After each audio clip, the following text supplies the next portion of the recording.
Hello everyone, welcome to my channel students. आज हम लोग करने वाले हैं ग्रेविटेशन का एक इंपॉर्टेंट टॉपिक, वो है ग्रेविटेशनल पोटेंशियल एनर्जी। पिछली बार हमने ग्रेविटेशन पोटेंशियल को पढ़ा था, इस बार हम ग्रेविटेशनल पोटेंशियल एनर्जी को पढ़ रहे हैं, या फिर हम कहें कि gravitational potential energy near the earth surface के पास। यार इसके लिए हमें उसका फार्मूला डेवलप करना है, फार्मूला डेरिवेट करना है। रही बात नोट्स की, तो नोट्स मैंने आपको ऑलरेडी डिलीवर कर दिए, जो फ्री ऑफ कास्ट है, हैंड रिटन है, बेहतर बने हुए हैं, तो आपने उनको डाउनलोड कर लिया होगा। नहीं किया है तो जल्दी से डाउनलोड करें, लिंक डिस्क्रिप्शन में दी हुई है। अपने साथियों को प्रेरित करें ताकि वो भी पढ़ाई कर सके। एग्जाम के कंप्लीट होने के बाद नए साल की शुरुआत हो रही है और हम नए सत्र में शुरू करने वाले हैं। यदि चैनल को आपने सब्सक्राइब नहीं किया तो चैनल को जल्दी से सब्सक्राइब कर लें, क्योंकि जैसे आप सब्सक्राइब करेंगे आपको लगातार वीडियो मिलते जाएंगे। स्टडी को अपने चालू कर आगे बढ़ा सकते हैं।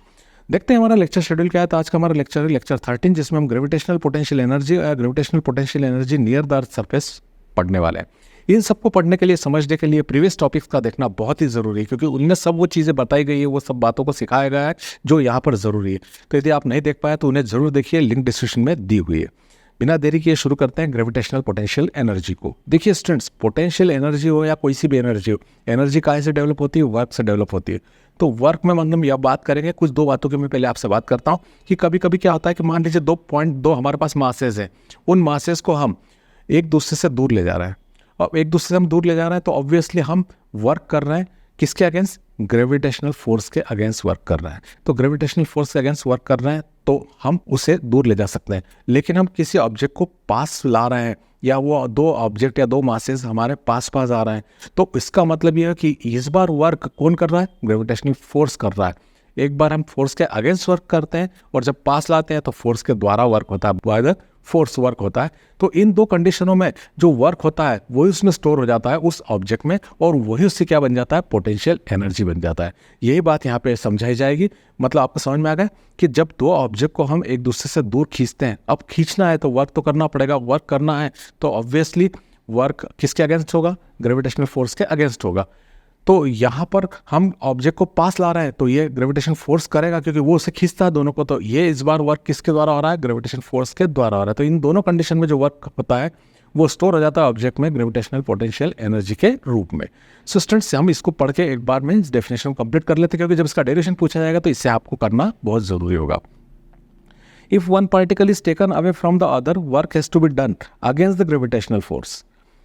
On the other hand, if two particles brought closer, the work is done by gravitational force. Against and by, ये दो चीज़ें ध्यान देना। Against तब होगा जब हम उसे एक दूसरे से दूर ले जा रहे हैं, by तब होगा जब एक दूसरे के पास ला रहे हैं। The work done on the particles is stored in the form of potential energy. और ये वर्क होता है, ये उसमें है जिस एनर्जी के फॉर्म में प्रोड्यूस होता है या स्टोर होता है, उसके अंदर वही क्या कहलाता है? पोटेंशियल एनर्जी कहलाता है।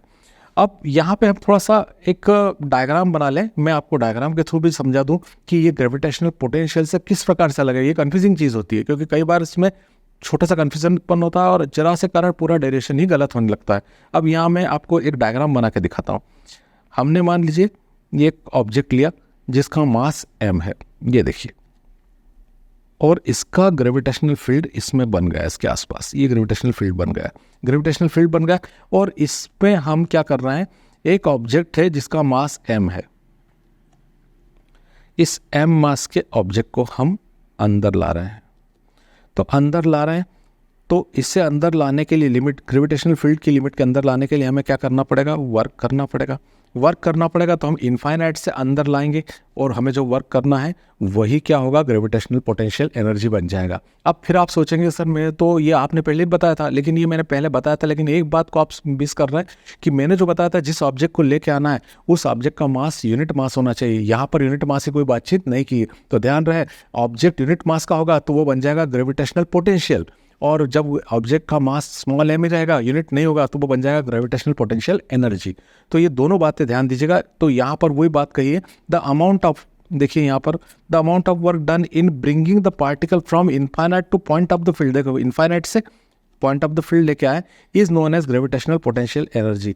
Since work is done by gravitational field, यहाँ भी वर्क किसके द्वारा हो रहा है? ग्रेविटेशनल फील्ड के द्वारा। पिछली बार भी हमने देखा था ग्रेविटेशनल फील्ड के द्वारा हुआ था, और मैंने आपको बात बता दी थी ग्रेविटेशनल फील्ड के द्वारा यदि वर्क हो रहा है तो वो obviously it will be negative. वो क्या होगा? निगेटिव होगा।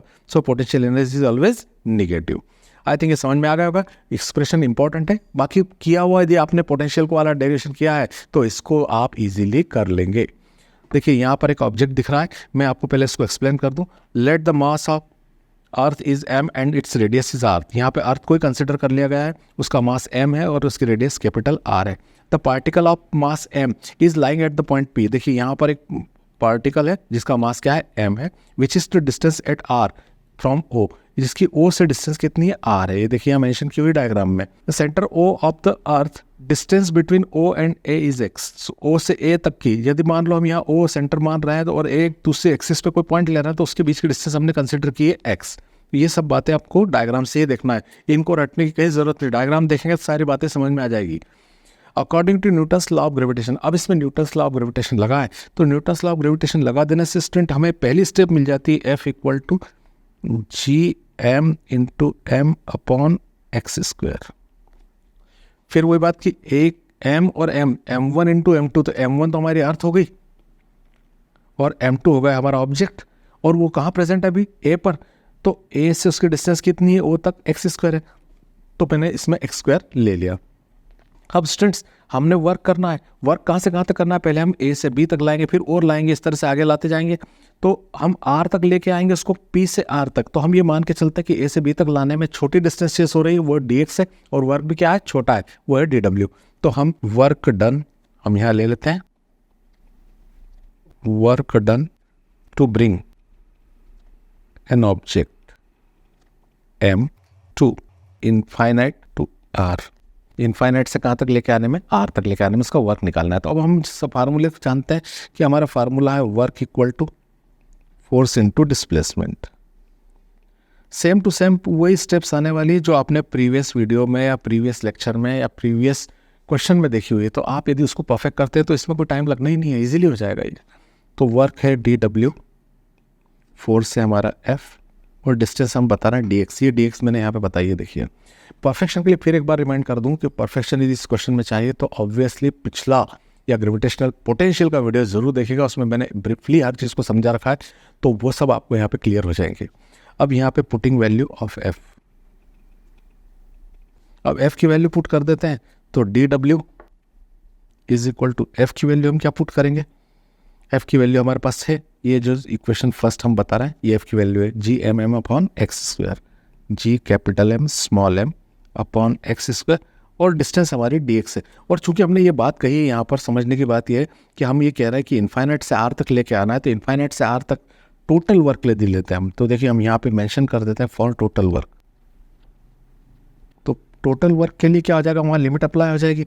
देखिए लिमिट अप्लाई हो जाएगी dw, और कहाँ से कहाँ तक, इनफाइनाइट से r तक, यहाँ भी इनफाइनाइट से r तक, Gmm upon x square dx। अब स्टूडेंट्स हमारा अगला वर्क हमको समझ में आया था कि ये dw को इनफाइनाइट से r तक लेके आ रहे हैं। यहाँ पे समझना स्टेप को, dw छोटा वर्क है लेकिन पूरा वर्क करना चाहें इनफाइनाइट से r तक, तो वो कंप्लीट वर्क हो गया। तो कंप्लीट वर्क हमारा जो होगा वो क्या होगा, w होगा। और यहाँ से हम कांस्टेंट को बाहर निकालना है, तो Gmm को हमने बाहर निकाला, इनफाइनाइट से r तक 1 upon x square dx। w equal to Gmm अपनी प्लेस पे रखा हमने, लिमिट वही लगाई इनफाइनाइट टू r, x की पावर 2 को ऊपर ले जाएंगे तो x की पावर -2 dx। फिर से मैं आपको याद दिला दूं, इंटीग्रल कैलकुलस का यूज़ हो रहा है यहाँ पर। इंटीग्रल कैलकुलस के यूज़ के लिए हमको फार्मूला बता देना चाहिए, x to the power n dx का फार्मूला x to the power n+1 upon n+1। ध्यान दीजिए बेसिक जो पहला फिजिक्स का टॉपिक है उसमें सारा इंट्रोडक्शन ऑफ मैथमेटिक्स दिए हुए हैं, उनको आप यदि परफेक्ट करते हैं तो बाकी पूरे जो लेसन्स है उनमें जितने डेरिवेशन आ रहे हैं उनकी सारी मैथमेटिकल कंसेप्ट आपकी क्लियर हो जाती है। इसलिए पहले चैप्टर को बेहतर कर लेना। तो x to the power n+1 upon n+1 हम यहाँ अप्लाई कर देते हैं, तो w इक्वल टू Gmm, और इसके अंदर हम इंटीग्रल जैसे लगाएंगे तो वो हो जाएगा x की पावर -2 + 1 अपॉन -2 + 1, और लिमिट वही इनफाइनाइट टू r। अब यहाँ बची स्टेप हम लिख लेते हैं। अगली स्टेप हमारी Gmm, यहाँ बच रहा है हमारे पास x की पावर -1 अपॉन -1, और लिमिट आ रही है इनफाइनाइट टू r। अब ये जो माइनस साइन दिख रहा है डिनोमिनेटर में, वो उसको हम बाहर निकाल के Gmm को दे देते हैं। तो w इक्वल टू क्या हो जाएगा, w इक्वल टू -Gmm, तो हमारा ये क्या हो जाएगा, w इक्वल टू -Gmm, और ब्रैकेट के अंदर हमारे पास क्या बचेगा, माइनस तो बाहर निकाल लिया है, x की पावर -1 बचेगा, लिमिट वही होगी इनफाइनाइट टू r। अब अगली स्टेप में हम माइनस जी एम एम अपनी जगह पे रखेंगे, एक्स की पावर -1, ये जो एक्स की पावर -1 है इसको मैं माइनस को हटाऊंगा तो ये 1 के अपॉन में आके एक्स हो जाएगा, ये 1 के अपॉन में आके एक्स हो गया इनफाइनाइट टू आर। अब हम इसमें लिमिट अप्लाई कर देंगे। So W equal to minus G M M 1/r-1/इनफाइनाइट। आई थिंक ये तो आपको लिमिट प्लेस करना तो आता ही होगा, फिर भी आपको बता दो जो स्टूडेंट नए हैं कि जो x है उसकी प्लेस पे पहली लिमिट रखते हैं अपर लिमिट, माइनस का साइन बीच में लगाते हैं, फिर लगते हैं जो है लोअर लिमिट, तो लोअर लिमिट है इनफाइनाइट, वो यहाँ रख दिया। अब यहाँ आपको थोड़ा सा याद रहना चाहिए कि मैंने आपको पहले बताया था कि 1/इनफाइनाइट, समथिंग अपॉन इनफाइनाइट हमेशा क्या होता है, 0 होता है। तो ये वैल्यू यदि हम पुट कर देते हैं तो minus G M M 1/r-0, तो W minus G M M upon क्या बच गया, R, और यही हमारी जो है ग्रेविटेशनल पोटेंशियल एनर्जी, क्योंकि वर्क जो है ये किसके बराबर है, ये ग्रेविटेशनल पोटेंशियल एनर्जी के बराबर है। तो इसको हम लिख सकते हैं ग्रेविटेशनल पोटेंशियल एनर्जी।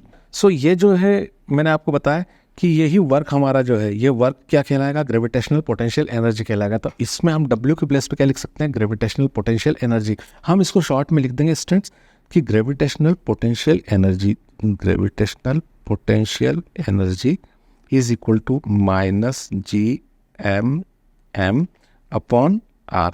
और यही हमारा फार्मूला है, मेन फार्मूला, और ये मेन फार्मूला जिसको हम ग्रेविटेशनल पोटेंशियल एनर्जी से देख रहे हैं। इसमें क्या अंतर है आपने देखा, पोटेंशियल ग्रेविटेशनल केवल पोटेंशियल निकालते हैं, स्मॉल एम की जगह क्या था, 1 था, क्योंकि वो यूनिट मास ऑब्जेक्ट था। यहाँ नहीं है यूनिट मास, तो एम अपनी प्लेस पर ही प्रेजेंट है।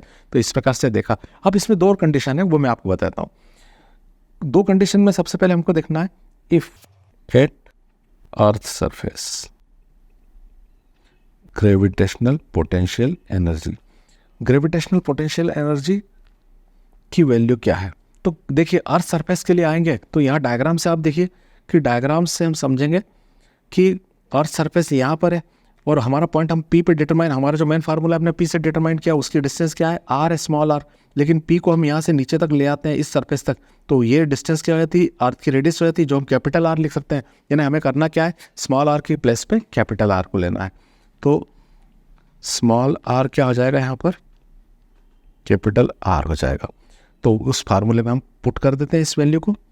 तो gravitational potential energy is equal to minus G M M upon capital R।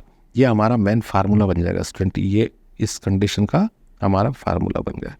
तो ये आपको समझ में आ गया होगा। अब सेकंड कंडीशन इसमें और भी है कि एट इनफाइनाइट, इनफाइनाइट पर ग्रेविटेशनल पोटेंशियल एनर्जी हमारी कितनी है वो दिखाना है हमको, ग्रेविटेशनल पोटेंशियल एनर्जी। तो वो हमें क्या करना पड़ेगा, यहाँ पे हमें R की वैल्यू कितनी रखना होगी, इनफाइनाइट रखना होगी। हम उसको वैल्यू कर देते हैं, तो gravitational potential energy is equal to minus G M M upon infinite. Infinite something upon infinite क्या होता है, आपको 2-3 बार बता चुका हूँ अभी मैं इसी लेक्चर में, इसके पहले वाले में भी, कि किसी के अपॉन में यदि इनफाइनाइट आ जाता है दैट इज 0, तो उसकी वैल्यू क्या होती है, 0 होती है। तो यहाँ पे फिर एक क्वेश्चन का एक पैटर्न हमें मिलता है स्टूडेंट, कि वो क्वेश्चन इस तरीके से बना सकता है कि prove that at infinite gravitational potential of object is always 0। तो वो भी हम इसको कंसिडर कर सकते हैं, निकालना पूरा फार्मूला एज इट इज़ है। इसी प्रकार से दोनों कंडीशन और स्टेप बाय स्टेप डेरिवेशन को पूरा तरह समझ में आ गया होगा स्टूडेंट्स। आपको प्रैक्टिस करते रहिएगा, बार बार करके देखेंगे तो प्रिसाइसनेस आ जाएगी। मिलते हैं नेक्स्ट वीडियो में, till then stay blessed and good bye.